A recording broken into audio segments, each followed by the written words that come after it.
Bonjour à tous, ici Julien Petit. Fan de voitures, bienvenue sur ma chaîne. Restez avec moi, on va aborder notre sujet du jour sans plus tarder. 21 juillet 2023, 14h21 p.m. EDT. Depuis quelques années, les voitures s'éloignent peu à peu du levier de vitesse typique, que ce soit pour les transmissions automatiques ou manuelles. Un grand nombre de modèles ont opté pour des leviers beaucoup plus petits ou même de simples boutons pour changer de vitesse. Cependant, plus de 80% du marché automobile mondial possède encore des véhicules équipés du traditionnel levier de vitesse. Dans l'habitacle d'une voiture, le volant, le tableau de bord avec les commandes de base et le levier de vitesse sont les éléments les plus courants.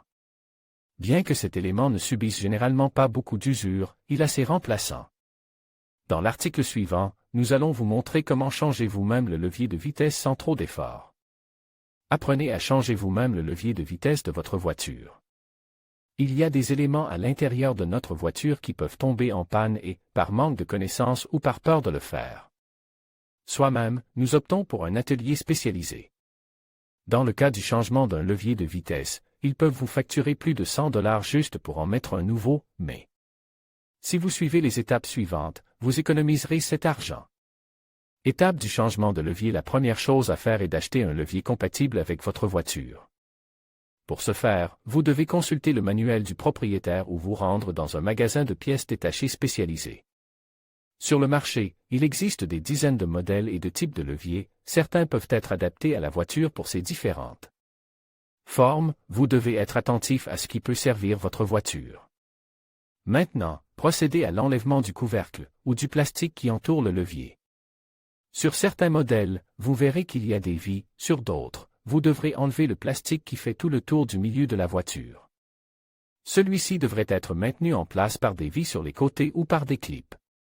Une fois que vous avez enlevé le couvercle ou le plastique, vous aurez une autre feuille de métal ou de plastique avec des vis. Tous les modèles n'en sont pas équipés. Retirez ces vis, vérifiez le type de tête afin de trouver les bons tournevis.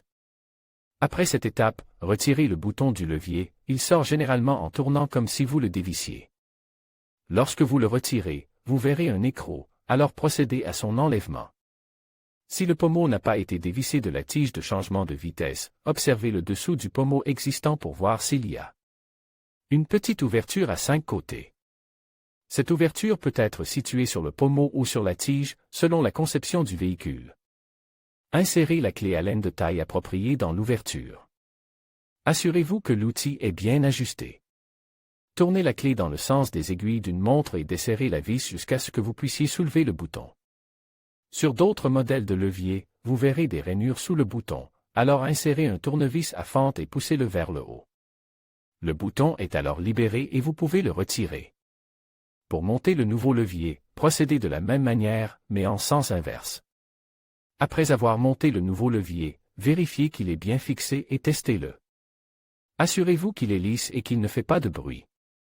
S'il y a des irrégularités, vérifiez quelle pièce a pu être mal montée. Bien que le montage et le démontage du levier de vitesse ne soient pas très difficiles, veillez à vérifier toutes les étapes. Si vous ne vous sentez pas capable de le faire, faites appel à un expert.